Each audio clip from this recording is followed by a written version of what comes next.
when you take into consideration the strengths of other people and you give them power to do their work, it's like, don't you feel a little bit nervous, like you're giving away power? And I remember she said, oh my gosh, no. I feel so much more relaxed and so much more free to do the work that I need to do, knowing that they're doing the work they need to do. I don't need to look over their shoulders.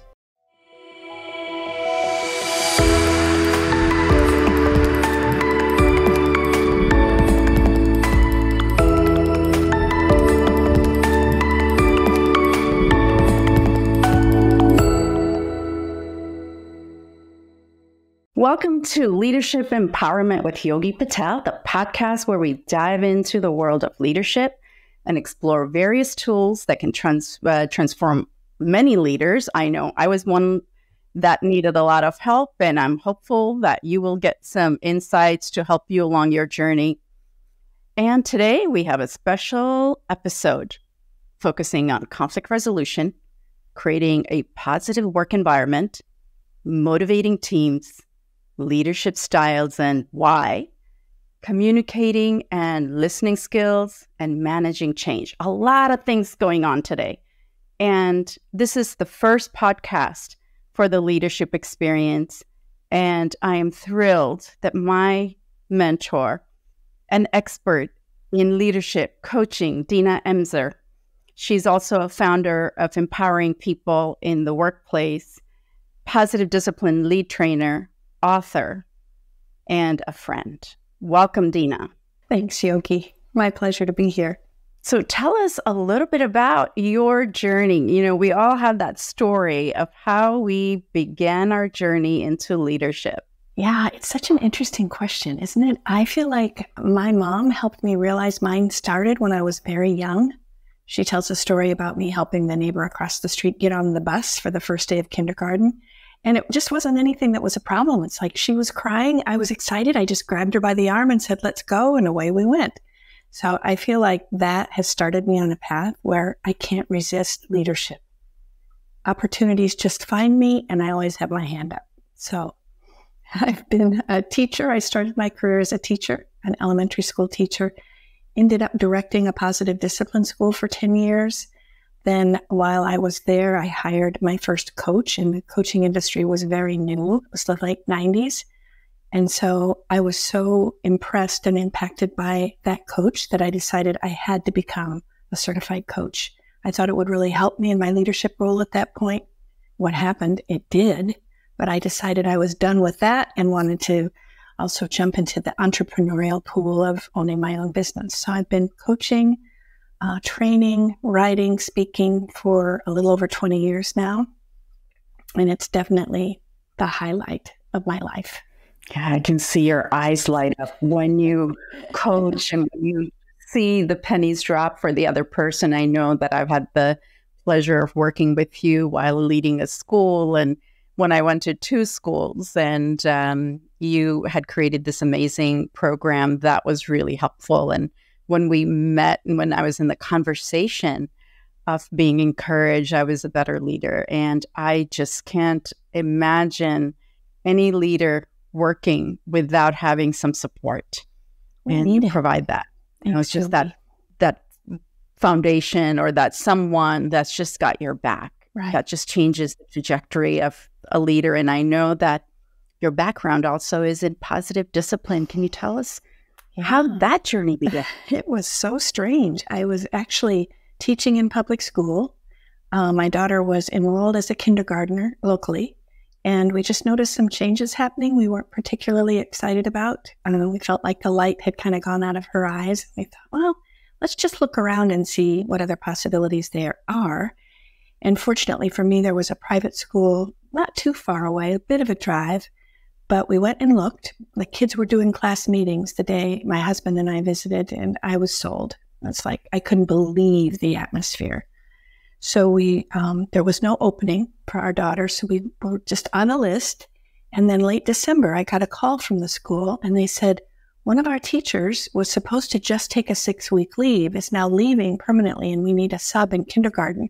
And if you come, we'll also make a spot for Lindy. And I was like, I took a leap, Yogi, a huge leap of faith, and joined when I knew nothing about positive discipline other than that one visit to the school. So I learned every day by watching and listening to the other teachers, by meeting with the director, by getting as much Adlerian background training as I could to bring myself up to speed to where I knew that I needed to make changes.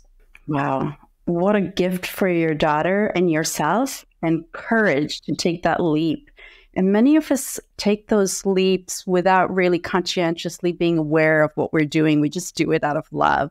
And then we jump into that big pool of lots of stuff. And then, how we got to figure out. Yep. Yeah. But then something must have gelled, because a year and a half later, the director left and the board asked me to take over.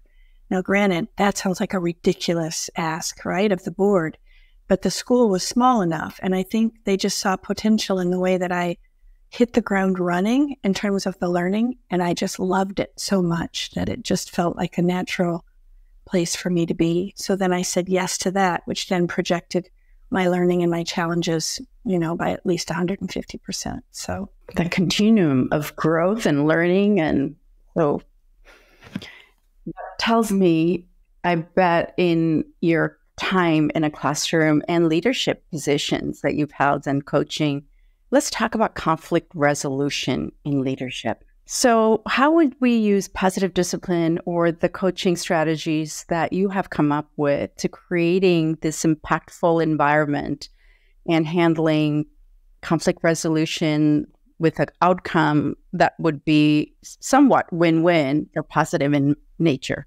Absolutely. It needs to be win-win. It just needs to be, even if it doesn't look like it, the atmosphere needs to be, we're not looking for one winner and one loser in this situation. So one thing I know that I learned early on teaching kindergarten and watching kindergartners do class meetings is perception. The perception that one person held, this is a problem and we need to solve it. Looking around at the faces of everybody else in the circle, is like, I didn't even know that was a problem.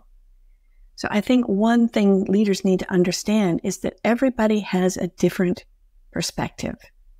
And so before we try to solve anything, we need to get clear about what the problem is by asking what we call in positive discipline and empowering people, curiosity questions with a genuine sense of curiosity, not judgment.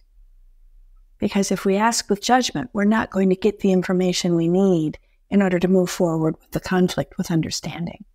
So that's the first thing I would say in terms of our tools. It's like we need to get over there in the other person's shoes, at least long enough to understand, A, what's the problem? B, what's the focus? It's like, what's the solution we're actually looking for?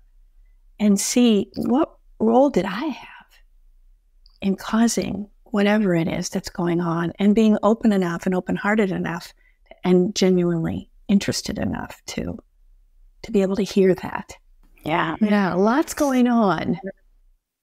Yeah, there's a lot of vulnerability as a leader, but what you just talked about is really putting ourselves in others' shoes and then seeing our own part. And that vulnerability piece is huge when you're basically saying, well, and if you do figure out what your role is, then where do you go from there? Well, I think that's the first piece, is understanding your role, understanding the role of others, and also your willingness then to collaborate on a solution. But it's interesting to me how many times we just are thrown into these situations with no training whatsoever about understanding motivation in other people and their different perspectives, understanding how it's not always about us, which is always my assumption, right? It's like, oh, what did I do? And I'm like overly interested probably and overly committed into taking responsibility, when sometimes my biggest thing that I could do is just step back and not jump in. So I guess the training piece for me is the part that's just absolutely so essential, which is why empowering people in the workplace is for everyone. Because we can't assume that just because we're adults, we know how to get along together on this playground called life, right? Or the playground called work. Absolutely. And creating some ways to perhaps connect with the team, it seems like. So we have to first even know the folks that are working around us and a little bit about their perspective, or possibly because understanding other human beings is a very, very confusing and challenging task. And then in the world of now working from home and working in place, some of those challenges can come through. And I appreciate what you said. It's similar to the classroom challenges or challenges we have in our home. How do we solve them? Chances are we have that same theme. That's maybe our go-to knee-jerk reaction that we've learned on how we solve problems that we perhaps learn from our environment and our family. And what you just shared is like having that step-by-step process that just kind of guides us to going outside of how we've always done it to a specific way of figuring out how we're going to solve the problem and having everyone on the same page as how we're going to do this. You know, Yogi, when I was thinking about our talk today and kind of preparing my brain a little bit, I went back to the very first tool card we have in our deck, which is the 5 criteria for empowering people. So when I look at those 5 criteria, all of the tools have to go through that filter. All 5 things have to be met. And therefore, it's like, and I can say them really quickly if you think that would be helpful. Please. Yeah. So the first one is each tool has to help members of the team feel a sense of belonging and significance. So for me, this is part of being a leader, is understanding other people and what they need and what motivates them. So we all want to belong. I'm part of the tribe. People care about me. The significance piece is different. We all want to contribute. We all want to be noted for something important that we bring, a strength that we have. And we want our team to hold us responsible to actually contribute that. Like not to sit with our arms crossed across our chests and know we could do it, but just be greedy about it, right? But actually contribute. So the second one is kind and firm at the same time, which means I'm kind to you and I'm firm about my own boundaries. So there's that mutual respect piece. Here's one. It's effective long term. So we know what works in the short term. We know punishing people, calling them out, shaming them. It stops the behavior. Praising them constantly increases that behavior. We know that from behavioral science. But this says it's effective long term. And that means that it's developing and modeling for people who we know they have the capacity to become. Helps people actually develop the skills and qualities we know they need. That's number 4. And number 5, the tool has to help people understand how capable they are. So when you have that foundation as your base and you're standing on that as a leader, granted, you're not going to be perfect. But if what you're doing is focused on those 5 areas, you're going to be in pretty good shape, in my mind. Yeah. It's the time piece, Tina, what you just said. I remember being a leader and things were happening around us, right? It may be in restaurants or when I was doing my training business or operating a school.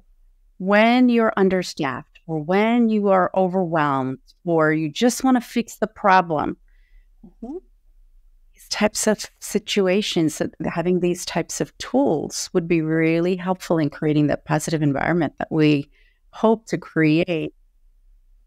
And, you know, Yogi, I think to your point, there are emergency situations in which we are sometimes called upon to stand closer to the continuum line of firmness.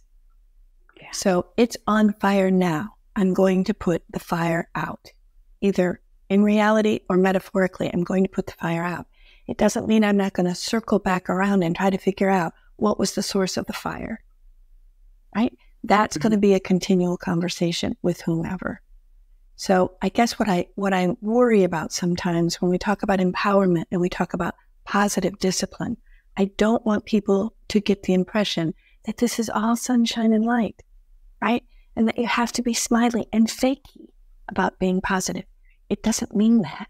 It means positive guidance. It means take time for training, take time to connect, take time to think about yourself as a leader and what you want to bring forth, and watch out for the places where you're learning from those challenges. So how would a leader who is now listening to this podcast or video, watching the video, and wants to sort of use some of these principles, moving from where they currently are and where they'd like to go.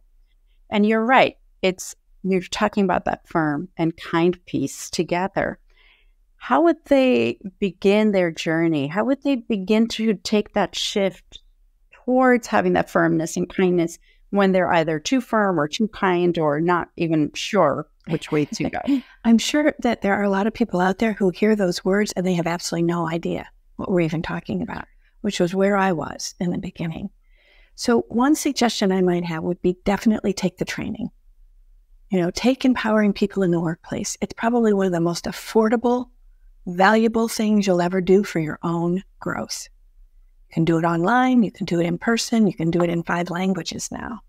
So there's really no excuse for anybody, in my opinion, not to just get the training.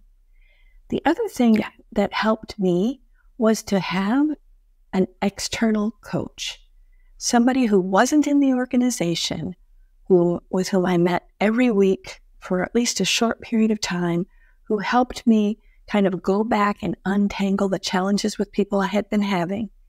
And she helped me know my strengths, which is another thing I always have my coaching clients do.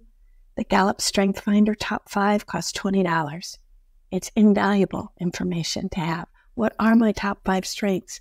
How do I provide the 4 things my followers want, which are trust, compassion, stability, and hope? It's just worth 100 times what you pay for it.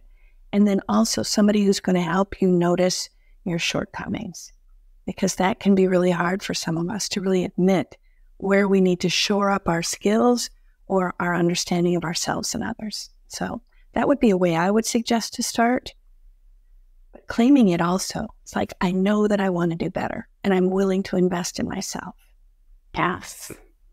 So one of the things that we spoke about is this lingo that I used was firm and kindness. Could you share a little bit about what that means and its place in the workplace? Yeah, it has a place everywhere. It has a place everywhere. Specifically for work, I will say that, again, I kind of mentioned earlier, if you think about a line that we might draw in the sand if we were on the beach, where kind is at one end and firm is at the other. We all know what they look like separately, but depending on the length of the line, there's a lot of space between the two where we have an opportunity to practice being both kind and firm. So what tends to happen with leaders is that they're either one or the other. So for me, I started out overly kind, giving, understanding, nice, until somebody did something that felt like they weren't even appreciating me, right? And all of the effort I'd gone to. And then guess what happened? I went clear to the other end of the line and did the firmness piece without good results. So I was either mad and stormed off. I got silent and thought, I'm done with you. It wasn't positive. So what I noticed is that when you are mutually respectful, both kind and firm, you have to respect your own needs first. Yes. And then you address the needs of the other person. And then there's the situation. Because just as I referred to earlier, some situations, if something's on fire, you have to protect people. You have to keep them safe. And so then you are firm. Whether you are kind or not, you are definitely firm because you want to keep people safe. So the needs of others, your needs, and the needs of the situation all have to be accommodated. And honestly, Yogi, there's only one way to get better at it, and that is to practice. This is impactful and powerful because it reminds me of my coaching time with you as a leader. When there are fires and things, you just tend to go to that firm piece. And I remember being so firm because I wanted policies and procedures and things of that nature to be adhered to. Folks who couldn't meet some of those because they had their own perceptions, maybe they had their own ideas, and saying, well, but it's in the policy, it's in the handbook, and we all agree to it. Sometimes that's just not enough. And when we're firm and saying, well, it's on, and then we see, the pushback, or maybe we get the power struggle, or people who think, I just can't do it, I need to find another job. So I appreciate the piece between figuring out that balance, because in that moment, I really believed that I had to do that in order for our agreements and guidelines to matter because of the integrity of which we run operations. And then the piece more is that you could be firm or kind, but if you are not connected to folks and finding that balance between the both, chances are we're going to have other things that pop up. Oh, yes. and Yogi, to your point, I mean, there were times when, I had to say as a director, I totally understand that you're uncomfortable with this. And I'm a little uncomfortable to say, if you can't make yourself comfortable with this, it's okay, but you're going to need to find another place. So it's tricky in these days because people are quitting right and left, and we want to retain our good people as much as we can. And there are some times when people just are not a good fit, and then they need to be released. Yes, that's true. Sometimes we do prolong the process and we get stuck into the people business and just saying, oh, the possibilities, and having those conversations from the beginning and guidelines, the feedback, the one-on-ones, the importance of that. In a busy world, we have to make time for people. Otherwise, we're going to spend a lot of time fixing problems, like I think Brene Brown. Yeah. So I just want to make one comment before I forget. And what, to your point, a lot of these things will be helpful when you're in conflict. But the truth is, the things we teach are also extremely preventative. So when we have these tools in place, when we talk about agreements, when we understand people's different perceptions, when we have team meetings and can kind of see where everybody is in terms of challenges and ideas, it prevents a lot. So in terms of the long-term aspect of it, it really does prove to be helpful into the future when we have to spend less time doing the same thing over and over again. Spending that time, the valuable time, taking the time to train, that's a great piece. And that creates a quality, even just day 101. We're understaffed, new person comes on board, and we invite them to shadow someone perhaps for a day or two, and things happen, and we're like, come on in. I think it's similar to your experience. Someone has left, come on in. And maybe taking that time for that onboarding piece, which is a huge factor in company culture, introduction to the teams, the welcoming them to the community. Because I remember going to work for the first week and you're just trying to get your bearings in place. You don't even know where anything is or everything is. And that training is basically just adaptation that first week. And then the second week, perhaps you're open to learning a few more tools and taking that time and just creating that space and relationship opportunities for grow. Also, it sounds like the wonderful way of us creating all of these things we know. It's just sometimes difficult to manage them. And with taking the training, there's step-by-step ways that we can create this environment that's both respectful, but supportive to ourselves and to the community. Absolutely. Yeah, when Jane and I wrote this training, and Positive Discipline is steeped in this just from the very beginning, it's definitely about tools. It's about experiential learning.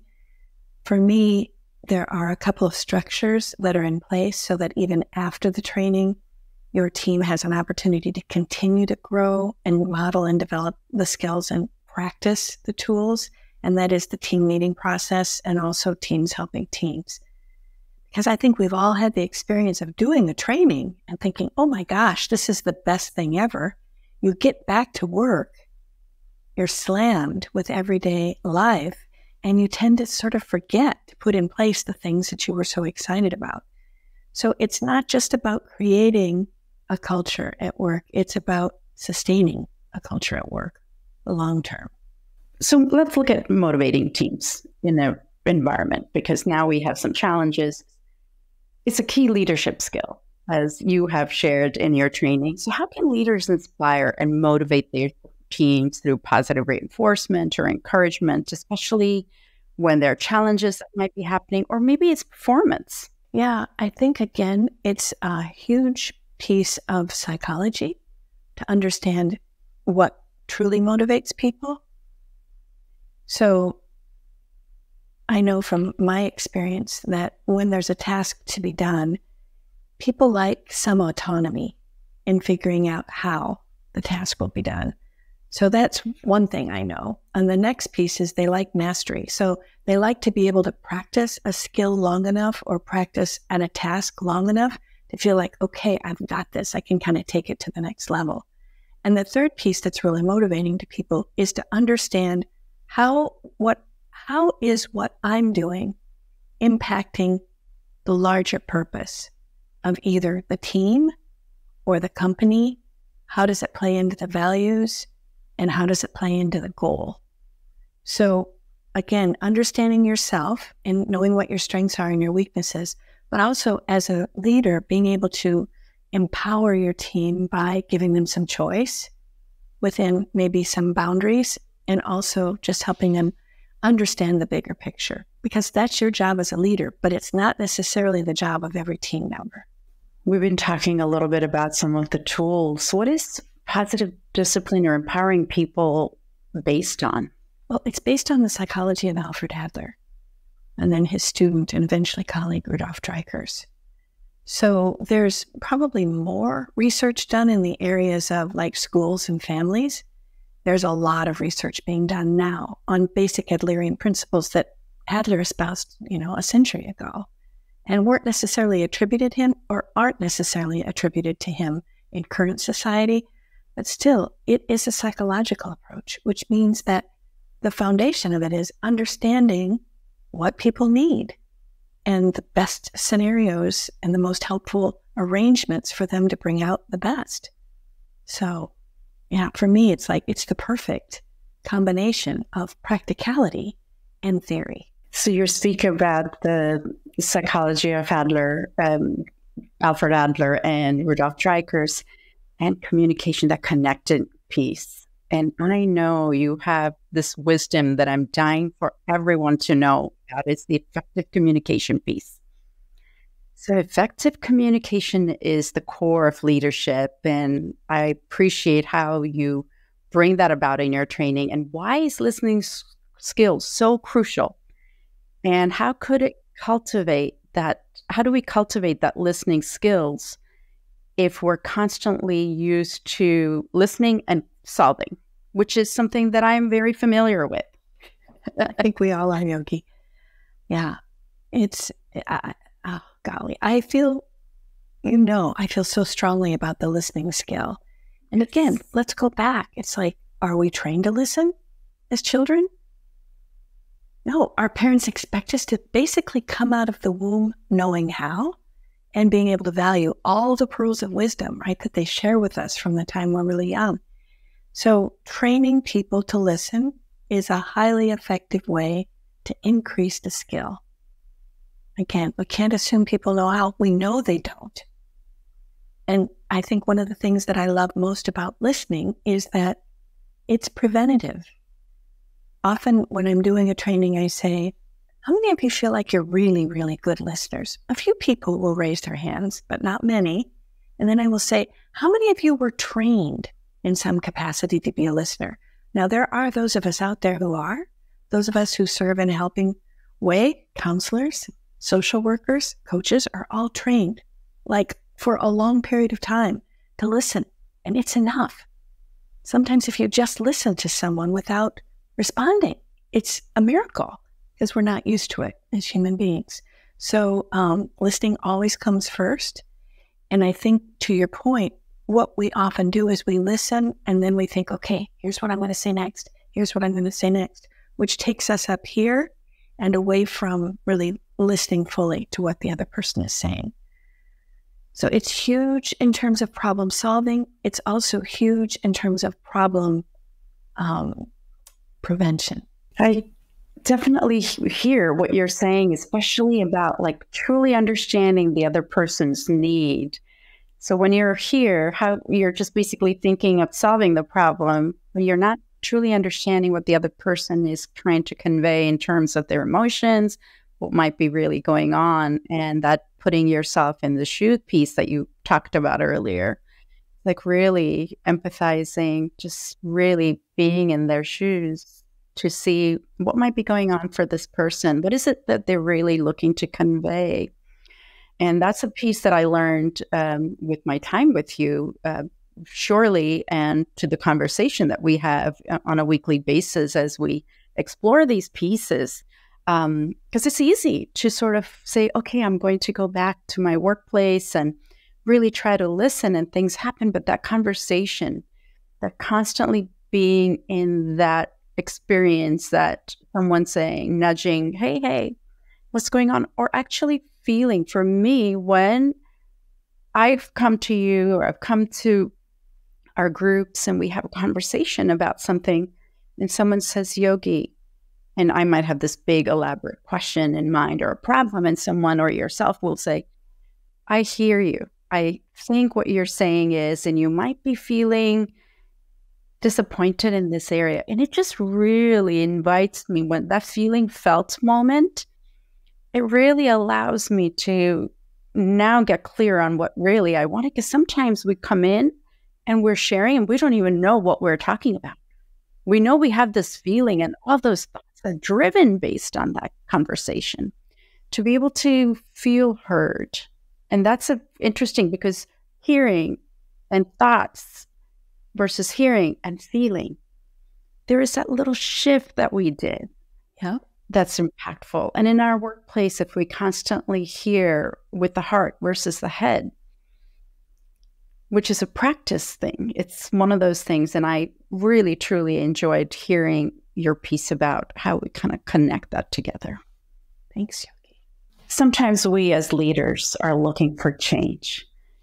I see another person, another leader that is really effective. We're communicating really well with their teams, and we in awe want to get there. And we want our team, maybe it be attrition, and now we are looking to shift and say, I'm going to change things around here. And I am going to do things differently so folks would like to be here. And we start doing fun things to motivate folks to stay. Let's talk about, in positive discipline, we're speaking about Adlerian psychology, the motivation, the behavior. And again, we're going back to the change topic. How can leaders really connect with their teams and create this environment that is cohesive? So as you were speaking, I was thinking about times when I've been in that position, when I knew I needed to make a change. And you mentioned, I'm going to do X, Y, Z, and surely that will improve things. And I think when we understand ourselves and understand a bit more of Adler's ideas, we understand that, yes, our thoughts and our feelings are really, really important because they drive our beliefs. And some of our beliefs, or most of our beliefs actually, started forming when we were quite young, when our brains were not yet rational, when we were taking in experiences that were happening, and we had thoughts and feelings about them that created this belief. And then we've continued through our lifetime to collect evidence to support that belief. So one belief might be, as a leader, I need to appear at all times to know what I'm doing. I need to be the boss. And I need to lead these people firmly, by telling them what to do. So until a leader examines that belief and is willing to take a look at that and maybe change the belief, anything they do isn't really going to be interpreted very authentically, because their team is going to know, you can take me out to happy hour all you want, but I still feel like when we get back on Monday, you're going to be the SOB you've been, forever. So belief, we have to, if we're going to change our behavior, it has to be belief driven, and we have to be willing to look at that. What you just shared brings for me the cultural aspect of it too. So, my background is from a different country, came to US when I was younger. And the work that we do, it's international. We are in over 88 countries, according to Jane Nelson. And we have a lot of leaders using some of our tools. One of the things that we speak about is culturally sometimes when we apologize or when we think that if we give up that I am the boss and I tell you, and if we shift this, they're not going to respect us. Mm-hmm. Our team members are going to respect us less. On the contrary, when we include others and, that we talk about inferiority, superiority, what I'm trying to get to is sometimes we think we need to keep that position and power. Otherwise, others are not going to be motivated. So let's truly speak about motivation. What are they motivated by, according to Adlerian psychology and empowering people in the workplace? We know that everyone has a desire for belonging and significance. So that kindness and firmness, mutual respect kind of all ties in with belonging and significance. But I think one of the things that you address that really is important for us, maybe different from family and classroom, although there's similarities to the workplace, is that often we perceive there's this ladder, right? And if I'm the boss, I need to be at the top of that ladder. And that means that if I'm at the top, there are also people in the middle and at the bottom. And what that used to mean is that I'm the one who deserves respect because I'm at the top. I make more money. There you go. I have more power. I have more education, potentially more experience. I deserve to be at the top, and you deserve to be at the bottom. But what Adler taught us is Yogi just turned that ladder over now on its side. I still have the roles and responsibilities of the leader, but now I recognize, hey, we're all the same. We're rungs on the ladder side by side. We all have equal deservedness to be respected and to have human dignity. And those are the ways that we're alike. And then we're different in lots and lots of ways. Culture, where we grew up, how we grew up, our level of education, what our experience has been in the past. All of those things are differences, but we are the same. We deserve human dignity and respect. So you can be at the top in terms of your responsibility and roles and still treat the person at the bottom with dignity and respect. And that changes everything. Wow. So what is leadership and strengths? I think that piece is really important here. So as leaders, sometimes I know I've been there where I thought I need to know all the answers. If you can speak to that. Yeah, it just puts a tremendous amount of pressure on us as leaders. And I remember recently I interviewed a team of people in my living room, actually a small team of people who had taken the Empowering People in the Workplace program together. So their team lead and then 2 admin or assistants were there. And I said to the leader, I said, so when you do this kind and firm leadership, when you take into consideration the strengths of other people and you give them power to do their work, it's like, don't you feel a little bit nervous, like you're giving away power? And I remember she said, oh my gosh, no. I feel so much more relaxed and so much more free to do the work that I need to do, knowing that they're doing the work they need to do. I don't need to look over their shoulders. I see what they're doing. I see the product. I know that I can address the process when I need to, but giving up that control and sort of that belief that if I'm the boss, I need to be the boss of everybody has been the most freeing thing that she's done. And her team members are so encouraged by it. Like she needs us, right? She needs us to do our work. We absolutely know that. And we're driven by that. So yeah, it was really, really helpful just to hear the 3 of them talk about that topic, both, from all 3 roles. So again, though, Yogi, if that's the belief, if we don't change that belief, the behavior's not going to matter. So we really just need an opportunity to reflect on what are our beliefs about people and what are our beliefs about leading and how do we define it? So that's something that you're invited to do in Empowering People, and you can also do on your own or with a coach. So Dina, let's talk about strength-based leadership. How would that play a role here in creating a team? Because I know that the leader had to create this team from somewhere and there was work to be done. So how would the strengths play? So I really feel that the strength movement in leadership has been huge. And it's been going on probably since the mid-50s, the mid-1950s. It had its start. And it's really full-blown international movement now. The trick is that as human beings, we are prone to be more knowledgeable about our weaknesses than we are our strengths. And part of it is a particular population has been trained not to be boastful about one's strengths. I certainly was raised that way. Don't brag, don't be boastful. If we have an assessment done around strengths, then we have some data that shows us or gives us information about the reality of what we bring, our doing strengths to the workplace. And then there's another assessment that tells us a little bit more about our being strengths, sort of our character strengths. So it definitely is something that requires some information and some commitment on the part of both leaders and team members to observe and be aware, to give feedback to when they see each other playing their strengths. So becoming strength spotters is extremely important. In coaching, as a leader, supporting your teams, let's say my team might be communication. And this company, it's all about accounting.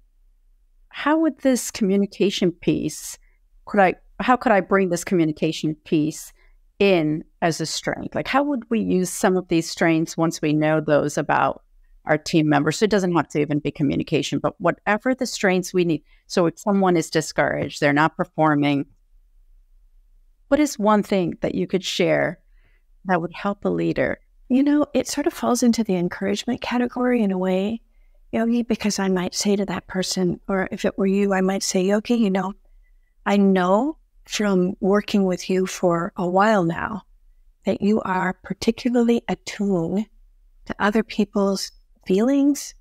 And sometimes, especially if they're on the outside looking in, you're going to be their champion. Yeah. And in this situation, we need what you have. And so I want you to draw upon that strength that you have, and I want you to use it for the good of the team. Will you do that? Yes.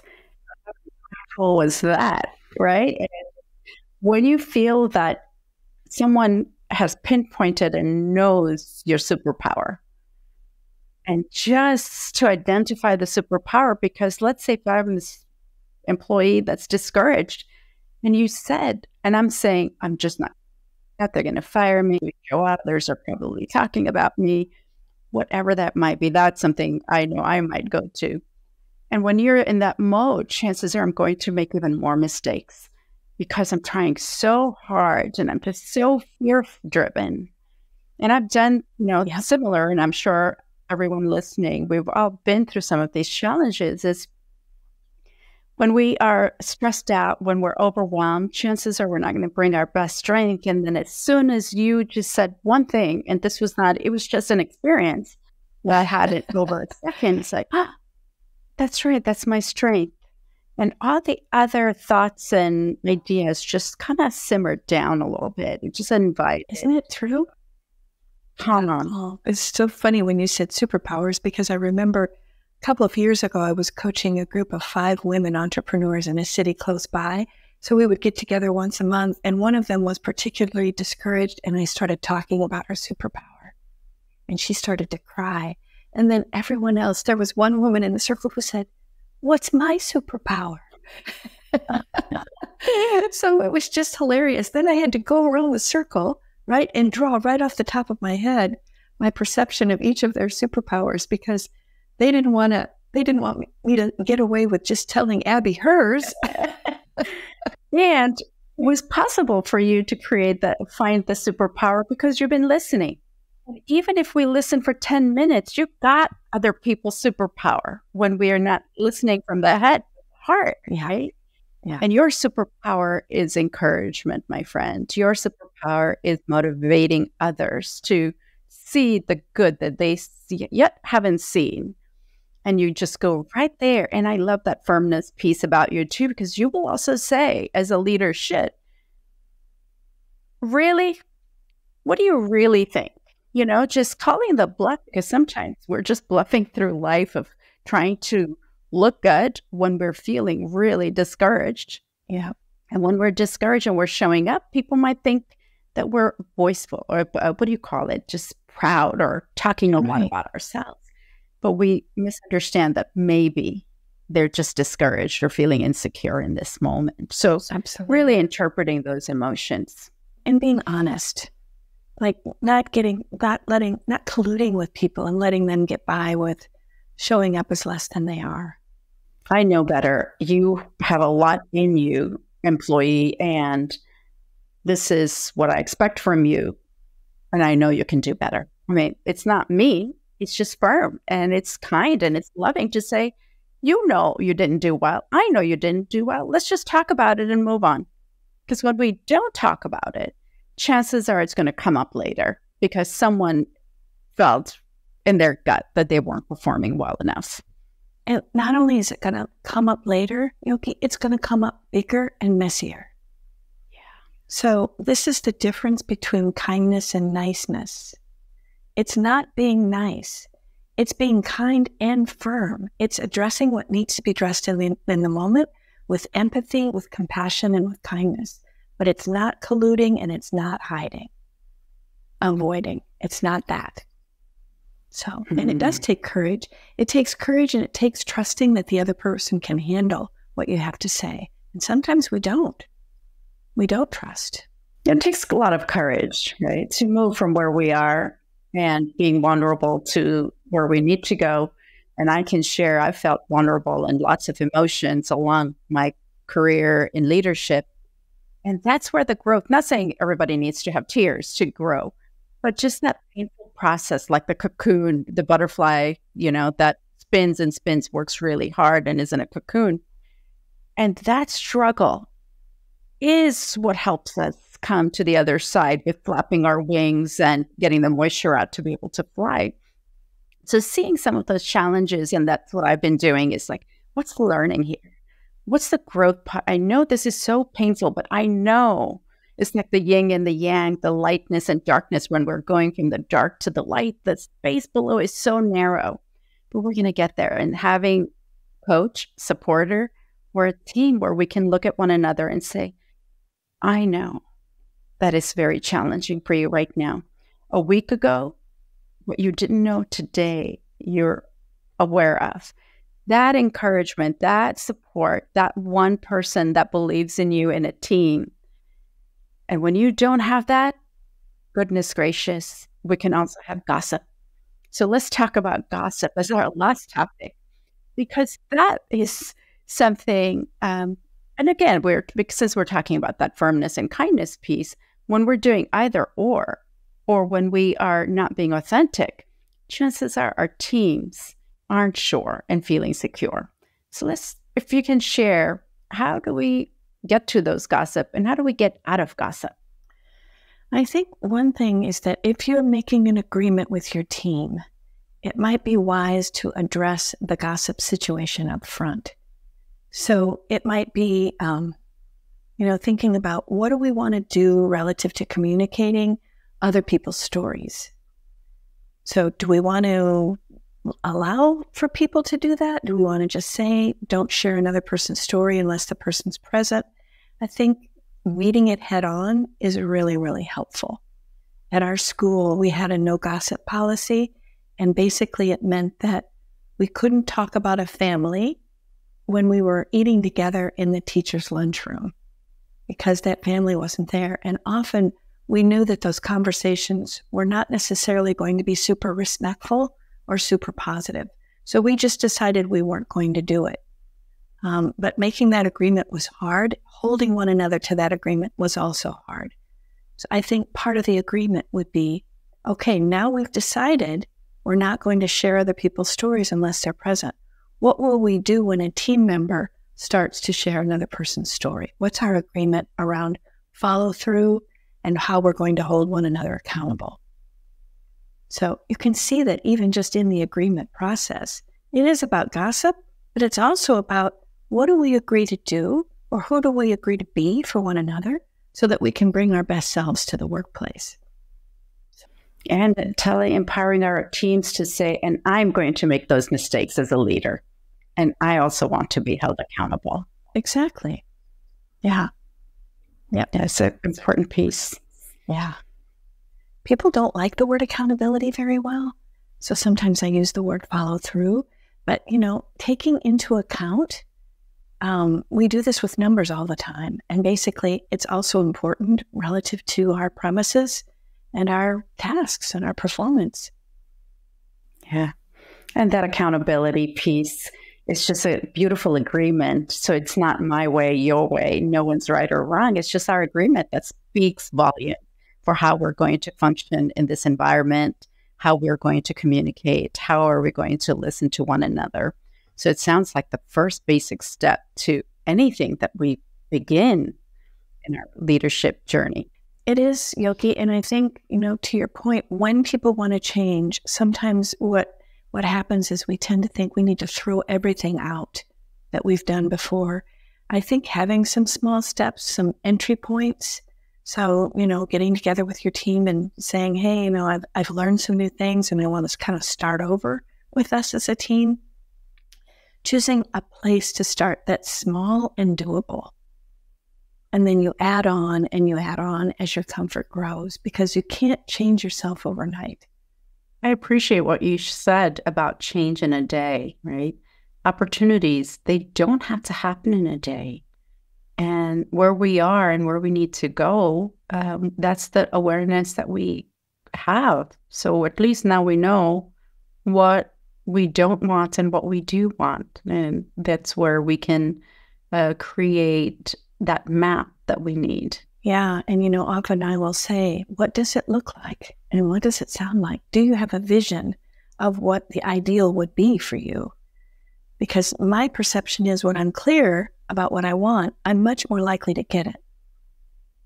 So if I haven't taken the time myself to figure out what I want and how it looks and how it's going to feel, I don't have to have tons of details, but I need to have done that entry point work first myself, and then figure out, what might the first step be? What might a small tweak be? Because I use the word tweak all the time. Maybe it's not a major change. Maybe it's a tiny little tweak. Using open-ended questions instead of closed-ended questions. It could be anything. Small, because small things add up. Yes, Tina, intention. Knowing what we know now, and with that intention of that change, we can be deliberate. And we have the tools. You are teaching very much about the variety of tools that we have, accountability. Perhaps even before we go to the accountability, hey, let's meet together. Let's come up with a date. Let's find the time. Let's create an agenda. Let's sit together. And I learned this from your team meetings. And having that step-by-step process where we sit down together and we collaborate, we have a challenge and everyone gets to weigh in. And at the end, we get to say, all right, what are the solutions that we all agree to? And now there's a buy-in. Then we have the accountability. And through that accountability and intention and awareness, and there is a buy-in, imagine the work culture where we can now work together cohesively in harmony and through intention, moving from where we are at times where we're not satisfied to where we would like to go, but not alone, but as a team. Yeah, and just maybe one more point I want to make about the leader you want to become. And that is just for anybody who might be listening. I know, Yogi, that you mentioned earlier, sometimes we have models in our lives. It's like, oh my gosh, if I could only be like that person.